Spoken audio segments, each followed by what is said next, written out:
1 दर्जन किसान अभी तक शहीद हो चुके हैं, लेकिन रंडुआ की सरकार जो नरेंद्र मोदी की सरकार है, इसको कोई दया किसी के ऊपर नहीं आ रही है। नरेंद्र मोदी जब आजाद की सरकारें बनेंगी तो इसी तरह से जनता को खामियाजा भुगतना पड़ेगा। जब तक हमारे देश में बाल बच्चों की सरकार नहीं बनेगी, तब तक उसको एक दूसरे के प्रति हमदर्दी क्या होता है उसको कोई ज्ञान नहीं है नरेंद्र मोदी को। कभी भी किसानों की ऋण माफी की वकालत नहीं की, कभी भी एक भी स्टेटमेंट आप निकाल सकते। पर आप लोन माफी की जो बात कर रहे हो, हमने उद्योगपतियों के लिए। किसान अभी तक शहीद हो चुके हैं, लेकिन रंडुआ की सरकार जो नरेंद्र मोदी की सरकार है, इसको कोई दया किसी के ऊपर नहीं आ रही है। नरेंद्र मोदी जब आजाद की सरकारें बनेंगी तो इसी तरह से जनता को खामियाजा भुगतना पड़ेगा।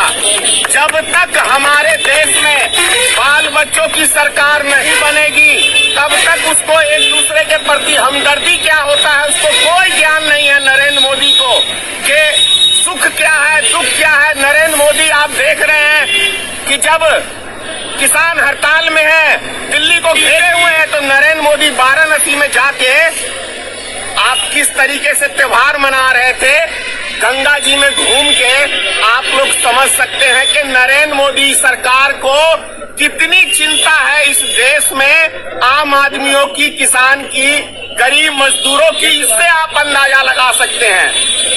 जब जब किसी तरह का संकट आता है देश के ऊपर, तो नरेंद्र मोदी आराम से बैठ के तमाशा देखता है, अमित शाह आराम से बैठ के तमाशा देखता है। आप लोग को याद होगा 2002 के अंदर जो गुजरात में दंगे हुए थे, 1.5 महीने तक उस टाइम के अंदर अमित शाह गृह मंत्री था गुजरात का और ये मुख्यमंत्री था नरेंद्र मोदी गुजरात का।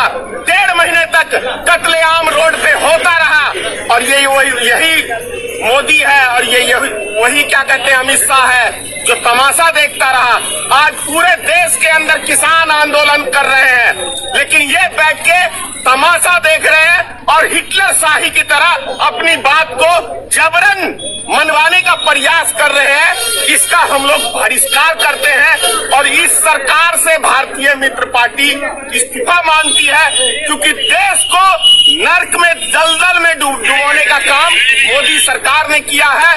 पूरी जीडीपी खत्म कर दी, रोजगार खत्म कर दिया, सारे उद्योग खत्म कर दिए। बस केवल ये गुलाम जदी है अडानी का और मुकेश अंबानी का, ये 2 व्यक्ति का बंदर है नरेंद्र मोदी और अमित शाह। वो दोनों जैसे इस बंदर को नचाता है, ये दोनों बंदर इसी तरीके डांस करना चालू कर देते हैं। इसीलिए प्रधानमंत्री की योग्यता नरेंद्र मोदी के अंदर 1% नहीं है, न ही अमित शाह गृह मंत्री बनने के योग्य है। दोनों के दोनों जितनी जल्दी हो उठा दे और देश के विषय में सोचे। और जो काला कानून किसानों के ऊपर लादा गया है उसको वापस लेके पूरी करो। नरेंद्र मोदी इस्तीफा दो,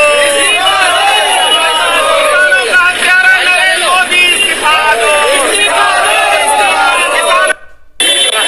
और जो काला कानून किसानों के ऊपर लादा गया है उसको वापस ले केंद्र सरकार। ये कोई एनआरसी का मुद्दा नहीं है जो नरेंद्र मोदी बड़ी आसानी से हिंदू मुसलमान में कर देंगे।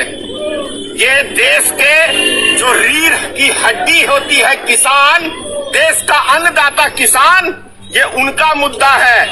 अभी इसी साल आप रख लो, बिहार के अंदर क्या अभी तक धान की फसल को खरीदने का काम सरकार करी है? नहीं करी है। तो आप लोग समझ सकते हैं कि आम जनता के प्रति सरकार की कितनी सहानुभूति है, आप लोग इससे समझ सकते हैं।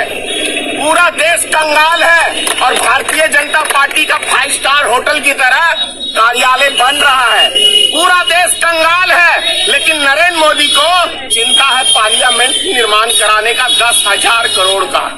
तो कितनी देश की चिंता है ये हम लोग आप लोग समझ सकते हैं। जगह जगह अपने पूरे हिंदुस्तान में अपने अपने कार्यकर्ताओं को हर पंचायत बाय पंचायत कृषि कानून के विषय में जानकारी देने के लिए भारत सरकार अपने कार्यकर्ताओं को भेज रही है और किसानों को समझाने का प्रयास कर रहे हैं। लेकिन वो किसान है कौन? वो किसान है सिर्फ और सिर्फ भारतीय जनता पार्टी के कार्यकर्ता, ना कि वो असल में किसान है। और उससे भी बड़ी दुर्भाग्य की बात यह है हम लोग के लिए कि आज हमारे देश के अन्नदाता किसान भाई जो पूरे देश का पेट भरने का काम करते हैं, यहाँ तक के देश के प्रधानमंत्री भी उस अन्नदाता का ही अन्न खा के जीवित हैं। और देश के एक एक राजनेता हो, छोटे हो बड़े हो, या कोई आम कर्मचारी हो या आम नागरिक हो, वो सब के सब इस देश के अन्नदाता का ही अन्न खा के जीवित है। लेकिन आज हमारे देश के अंदर हमारे देश के अन्नदाता आज अपने ही वजूद की लड़ाई लड़ रहे हैं दिल्ली के बॉर्डर के ऊपर। 22 लगभग किसान शहीद हो चुके हैं। शहीद का ही दर्जा हम लोग देंगे, क्योंकि किसान भी एक हिसाब से पूरे देश का पेट भरने का काम करता है, तो वो जवानों से भी अधिक मैं समझता हूं महत्वपूर्ण भूमिका देश के किसान का है। तो मैं आपको जो खेती करते हैं गांव के अंदर, मैं उन किसान से इस साल धान की फसल सरकार ने अब तक बिहार सरकार ने नहीं खरीदा है, मैं आपको डायरेक्ट किसान से बात कराऊंगा। क्या उनका दुख है, क्या दर्द है, ये बात आप लोग डायरेक्ट किसान से ही समझने का प्रयास करेंगे हम लोग। क्योंकि अभी धान की जो फसल हुई थी बिहार के अंदर, यूं तो कहें दरभंगा मधुबनी जिले के अंदर, बाढ़ में सबकी फसल खत्म हो गई। दोबारा रोपा, फिर बाढ़ आ गया, यानी किसानों का फसल पूरी तरह से नष्ट हो गया। कुछ फसल बचा जो जमीन ऊंचे स्थान पे है, उनसे बात करते हैं कि उन्होंने फसल अपने धान को कल ही इस गांव के अंदर 1000 रुपए कुंटल, कहीं 1100 रुपए कुंटल, और क्या कहते हैं 800 रुपए कुंटल भी धान बेचा गया है, जो कि लागत एक कुंटल के अंदर कहीं पे 1000 है, कहीं 1200 है, कहीं 1500 रुपए कुंटल भी खर्चा किसानों का हुआ है। बाकी बातचीत किसान भाई से करते हैं।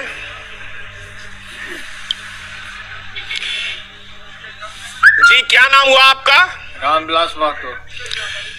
आपने इस साल धान की फसल किया है, लगभग लागत आपकी क्या है, और सरकार से आप लोग क्या चाहते हैं कि जो दिल्ली के अंदर अभी आंदोलन हो रहा है, पूरे देश के किसान, यूपी के, हरियाणा के, पंजाब के किसान रोड पे हैं, राजस्थान के हैं, मध्य प्रदेश के हैं, महाराष्ट्र के किसान, और सरकार के द्वारा उन किसानों को टारगेट किया जा रहा है कि ये किसान नहीं है, ये आतंकवादी हैं, ये डुप्लीकेट हैं, ये नक्सलवादी हैं। इस तरह का भी किसान के ऊपर आरोप लग रहा है, आप क्या कहेंगे?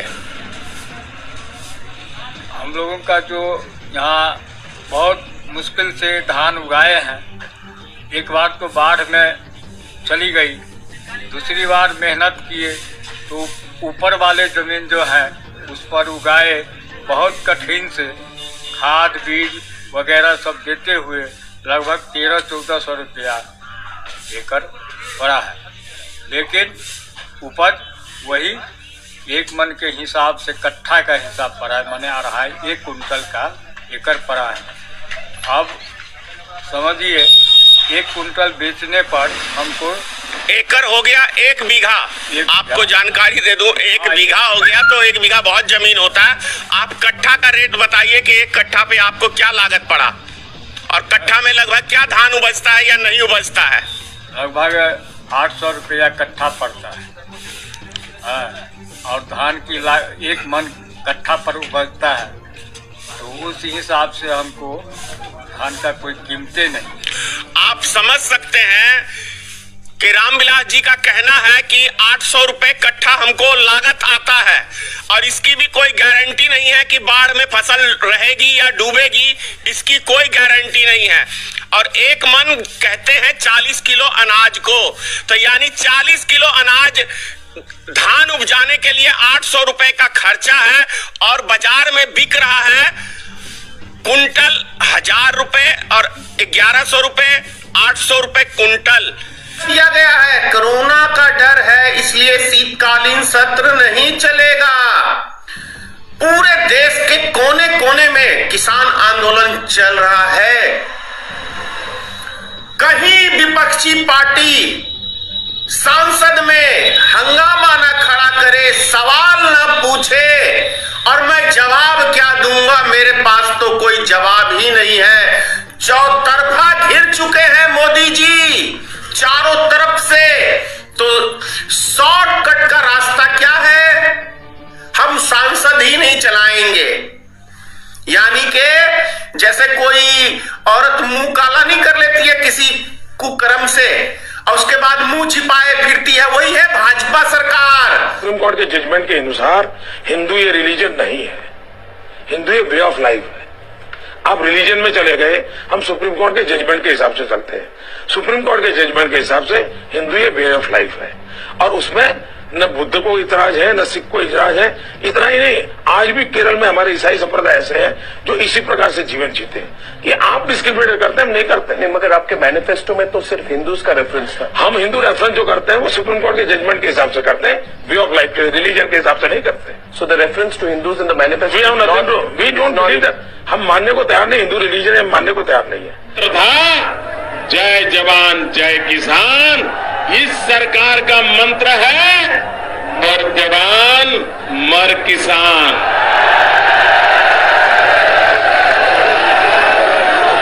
जवान मरे उनको पीड़ा नहीं, किसान मरे उनको परवाह नहीं। मैंने कहा हिपोक्रेसी की भी सीमा होती है।